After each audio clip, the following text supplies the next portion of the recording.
Let me get into a couple of objections that you guys have put up here. So the first one is someone at Keller Williams saying revenue share, is not time tested like profit share, right?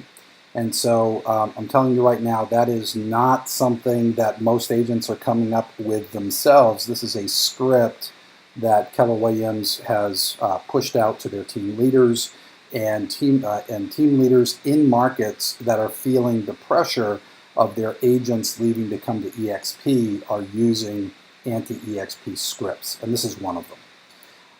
So here's the reality. And as you guys know, I always try to do dialogues with you instead of scripts.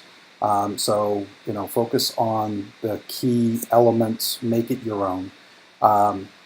So this is how I do that conversation with the agent. And so I ask, well, how long has Keller Williams been doing profit share? And most of them will say forever, and that's not true. I mean, they did not have profit share in the beginning. Right? And so they've been doing it, and then so then I say, and then I ask, and so have they always done profit share in the way that they do it today?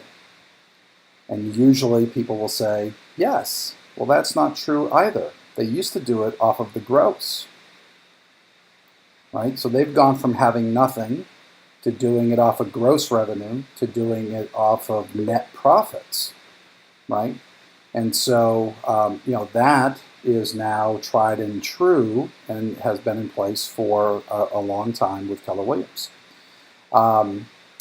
What system has Keller Williams been doing since the beginning of franchising? That's charging a franchise fee. And how does the franchise fee work at Keller Williams?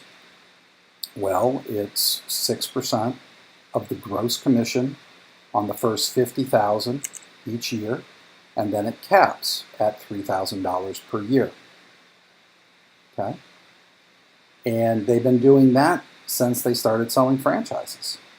So that's tried and true, right? Well, at EXP, we pay our revenue share in the same manner that Keller Williams collects for itself the royalty. For us, we do the 80-20 split, and it comes in off of the gross until an agent caps doing $80,000 a year. So that generates $16,000 of company dollar. And EXP pays out a little more than half of that to the agents who are helping to grow the company through attracting other great people like you. And so it's built into our model. So instead of collecting a royalty, we pay out something that works in the same way to reward agents instead of charge agents.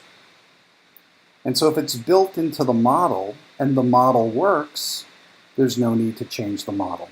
And as far as it not being time tested, we're now coming up on 9 years old, and sometimes people will say, but will it work in a bad market? Well, 9 years ago, what year was it? How was the market? The market was horrible. We were born in a bad market. We developed this model in order to thrive in a bad market. So the market will get good, it will get bad, there's always a cycle, and what we know is this model has better financial modeling than anything else that's out there. The example that I'll give is this. Now, I tell it from my perspective. You can say, my friend Dave Gagnon used to run 7 Keller Williams offices. His average lease payment in those offices was about $25,000 a month for one office. KW has about 850 offices. At EXP, we operate in over 200 MLSs across 43 states and 2 countries. And EXP's total cost for leases is about $20,000 a month. Which company is better positioned to survive the next shift in real estate? So, any questions around that? That's my basic dialogue when that comes up.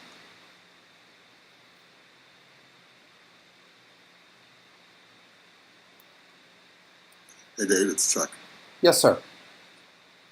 I think that's brilliant what you just said, and I think that needs to be a little bit more focus on that with agents when we're talking to them, because just like Margaret was saying, agents really don't have a clue what the numbers are. That was a good point when she said about the accountant writing off everything, but they spin it. And if agents knew how much it really costs to run these offices, then I think they'd have a better idea. But just right there for you to say that there's $20,000 in the lease for all of our agents, for all 4,000 in over 200 MLS markets. I mean, that's brilliant. So I think that's very good. If I didn't hear anything else today coming in here with that, along we were born in a bad market, that's amazing. Yeah, thank you so much for that feedback. Terry says, ask, so KW Corporate helps cover office expenses? No, they do not. Right? I was just talking about, so each office is a franchise. They have their own fees and structure. KW receives the royalty and does whatever they want with that money. Okay. Another objection that was shared at the beginning of the meeting was agents might say to someone looking to attract them that they don't like something about EXP, right? And I would get these same kind of objections building offices for my old company, right? And so someone might say, I would never go to that company because you have, agent A there and they have a horrible reputation and I would never want to be associated with that. It's like, okay. And people are entitled to whatever it is. So first of all, if I was running an office and I was finding out that we had this agent with horrible reputation, I would want to know details, right? Because maybe they slipped through. Maybe they shouldn't be there, right? And so if that's true, we most certainly want to know that. But what typically would come out is agent B had an issue with agent A. Maybe it was an ex relationship. Maybe one person hurt someone else's feelings that they were friends with. Usually it didn't have very much to do with real estate. And it was just their way of being snipey. So if someone is doing that, just to be snipey like that, they may not be a good fit here anyway. And so if I'm running an office, if I'm in a local area and I know the people that we have and they're bad-mouthing someone and I believe that person to be a great addition to the team, then I don't care if agent number 2 comes over. If I find out that agent number 1 actually has some baggage that we didn't discover in the due diligence process, I want the state administrative broker to know that, because I want us to have agents here with a solid reputation who do good business and conduct themselves in a professional way. But usually it's a petty thing. And so a dialogue that I would probably use in that situation would be, are you the kind of business person that would let someone else's reputation take away from your opportunity? And if they say, yep, well, great, I don't need to talk to that person. But if they understand that this opportunity for them has some kind of value that is tied into their credibility, their work ethic, their intelligence, their ability to assimilate and to share, okay? And for each of us, that's a different number. And so if I'm talking to someone and, I go through that with them, how long have you been in the market? How many people respect you? If you called 10 people today, how many people could you have talk to me tomorrow?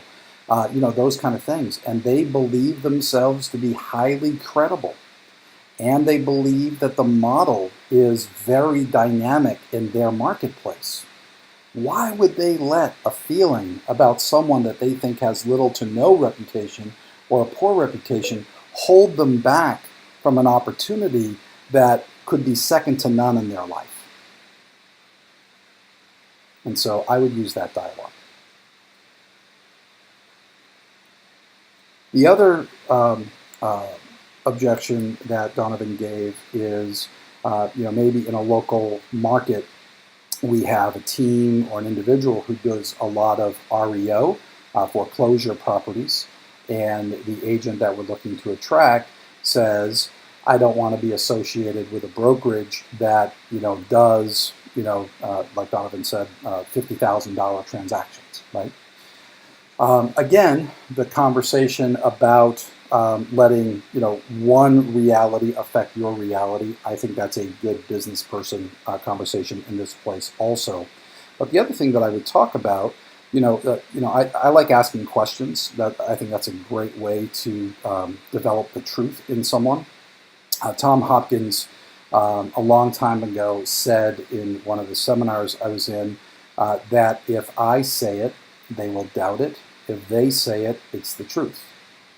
And so by asking good questions, if I get them to come to a realization, it's always the truth, right? Because they said it, they thought about it. And so in this particular scenario, it might go something like this. And so I'm just going to call the person Fred. I'm going to say, so Fred, so you would want to be associated with a broker who does more high-end transactions. Is that right? Of course. Great. And so other than that, is there anything else holding you back from this opportunity? I always want to get to what the real objection is, not just deal with 20 different objections, right? I want them to understand the model. I want them to tell me the one or two things that would be holding them back from making a decision. And then I want to be able to focus on those one or two things so they can make the decision to be here. And so if that was the one thing, right, the fact that you already have an agent with the company, it's the only other agent in my marketplace, and they do low-priced foreclosed properties, and I do high-end luxury properties, and I want to be affiliated with someone who does more business like I do business. That's all well and good. And so I would ask, so you see value in a company that does more high-end stuff? I want them to say yes. And so I would say, well, what price range are you marketing in? And maybe it's $250. Maybe luxury in that part of the country might be $500. And so Chuck Keller, I know you're here in the group. What's the average price that you typically do in a year in Hollywood Hills? The average price per transaction? That you do, your group. Yeah, about 1.2, 1.5. Okay. And so, if I was talking to someone in one part of the country and the average deal they were doing was 500 or 700,000, I would ask them, if having agents who were, doing, 1.2, 1.5 million as an average transaction would be the type of agents that they would want to learn from and associate with. The answer has to be yes, right? We're not a franchise. Most of the objections that you hear are around an agent's understanding of how real estate works, and the only experience they have is with a franchise. We are a brokerage. We have 4,000 agents. One of them is Chuck Keller. And Chuck shares openly marketing, tactics, and scripts, and dialogue. Would that help you with luxury transactions in your local market? Would it help you more than the fact that someone else is doing bank foreclosures? Would hurt you? Of course it would. Now the other thing, let's just talk about REO for a second. Do you think that a bank is affiliating with someone to manage their foreclosed inventory who is unprofessional? Of course not. Are they vetting the people that they select? Of course they are. Are they picking the best available agent of their craft? Of course they are. So why wouldn't you want to be affiliated with someone who's been designated by, let's say, Wells Fargo or Bank of America to handle their foreclosure inventory? Doesn't that speak to professionalism? And so usually when someone has an objection like that, they just don't understand it. Well, you sell lower priced homes. Yeah, 125 of them, right? Out of the 3,000 agents they could have picked to help them with this challenge in their business, they picked me. Right? I'm number one in this zip code. I'm the guy. There's value in that. And so if someone learns, even if they're doing a $500,000 listing, which might be luxury in that marketplace, right?